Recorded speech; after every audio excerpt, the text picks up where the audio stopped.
Today we are discussing John Stuart Mill.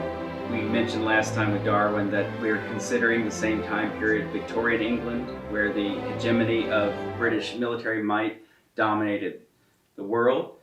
And John Stuart Mill was the greatest English philosopher of the century, which is a remarkable thought because he's a very easy to read thinker. It's not some abstract system like Hegel's, it's something that is very immediate. And he puts before us the question of what makes for social happiness. That's partly because he's going to, we're going to be looking at utilitarianism in particular, but also the tensions between my own personal happiness, what does it take to become fully developed as a human being, how does that relate to the happiness of my fellows?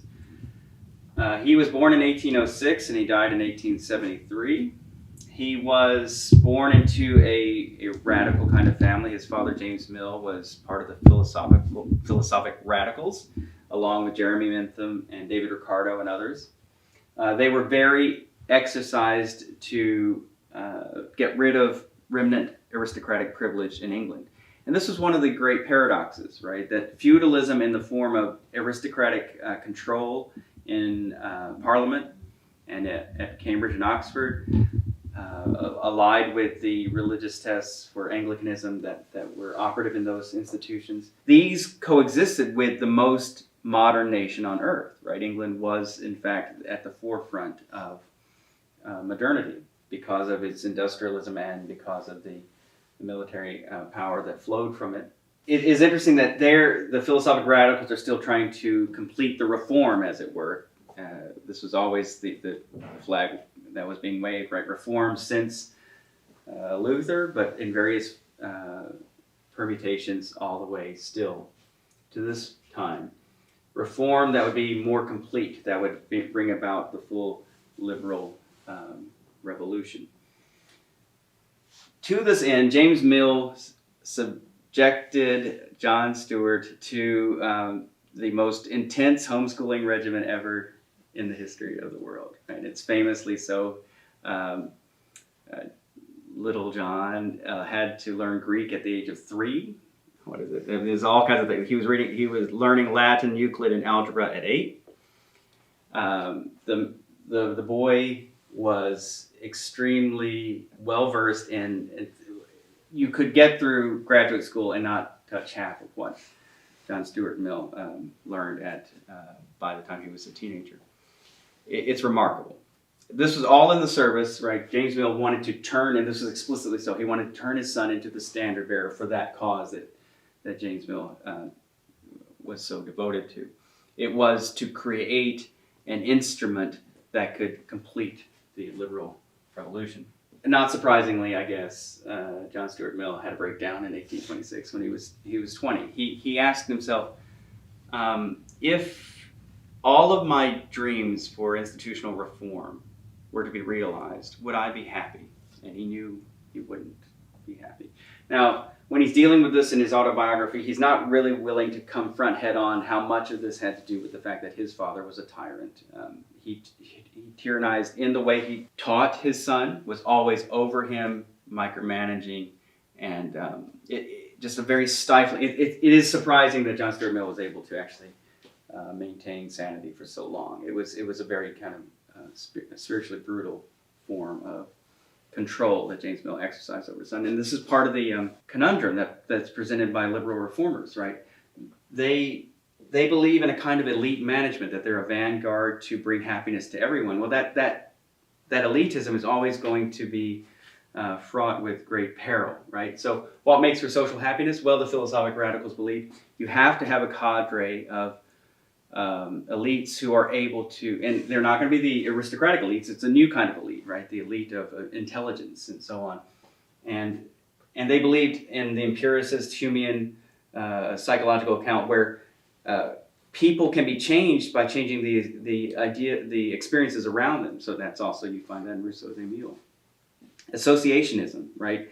That if you can get the right kinds of experiences around a young person, then you can mold them into what you want. Well, that's going to be in tension with the liberal concern to form a power within the young person to form opinions of their own. And that tension is something that John Stuart Mill had to work out in his own life, but not completely thoroughly, because James Mill worked for India House, which was the East India Company's headquarters. That they ruled India basically for the British Crown until 1858. That is, India House was ground zero for imperialism.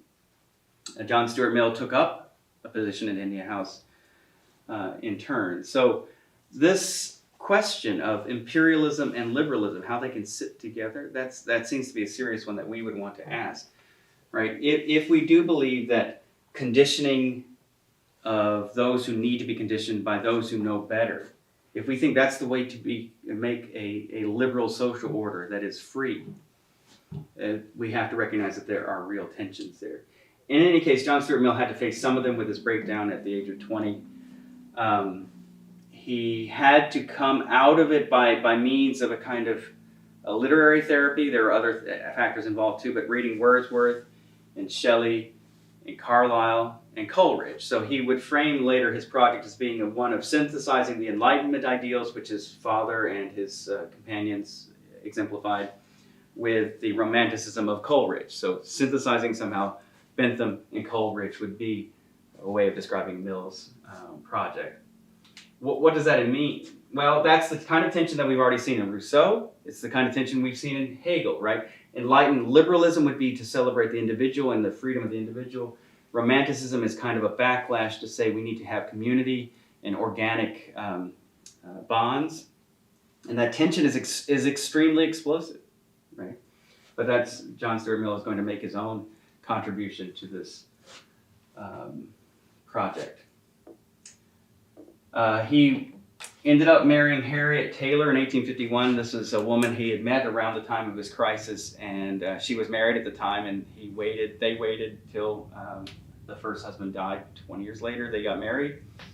Unfortunately, Harriet only lived for another 7 years after that, but that was, of course, he very clearly loved Harriet. They loved each other, and he would attribute some of the most important insights of his works to Harriet, and that there's every reason to believe him in that. She was a formidable woman.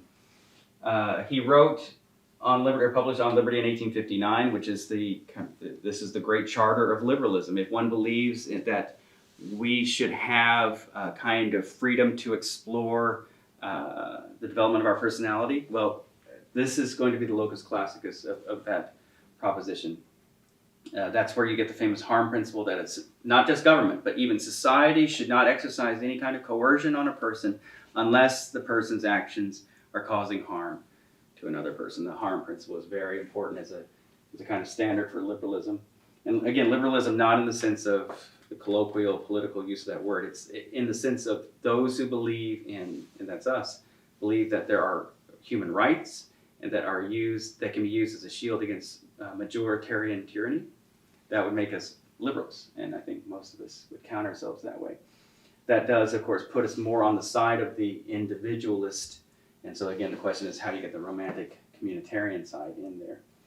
The work that we'll be treating is utilitarianism, which was published in 1863. That is a way of, to make more palatable the ethical theory of Jeremy Bentham, who had said there was only one standard of right and wrong. It's that which maximizes general pleasure and minimizes general pain is good or right, and whatever does the reverse is going to be evil. Now that for Bentham, that meant he meant it very crudely, because he as an Enlightenment rationalist, he wants to be able to measure social utility. That is, utility is this notion from the Scottish Enlightenment that rationalism in the Enlightenment sense is a way of saying we can try to make society intelligible by means of quantifiable measures. So if you can kind of sum up happiness by looking at how much pleasure there is out there, it's something it's in some way empirically observable. That means for Bentham there is no qualitative difference between the pleasure that reading a poem gives you as opposed to eating a cookie. So that's going to be something that John Stuart Mill, who was a very cultivated man clearly, would revolt against. He was saying, of course, there are qualitative differences in pleasures. There's going to be some things that are higher pleasures, and that's that kind of very basic sense he puts into the utilitarian system in his own version of it. And then he also is notable for the book The Subjection of Women in 1869, where he argues for abolitionism and for the full social and political equality of women. Very obviously liberal and very beautiful ideals here. So we just want to think about what makes for social happiness. What does it take for the individual and for the collective to be happy? And it's not an obvious question at all, right? Who gets to say? Who decides? Is it going to be an elite? If we just have liberal individualism, then is there any way to account for the fact that we have obligations to each other, and we can only really be happy when we're caring for others, that responsibility? Well, obviously the Enlightenment people felt this responsibility, but does it make sense in a world in which we think that each young person's mind is just simply to be molded? Or is there something in a person that can reach up to reality independent of the pedagogues or the other social forces that are conditioning that person? So all of these questions are put before us by Mill's life and by his writings, and it is well worth our effort to try to figure out what it does take to have a happy society.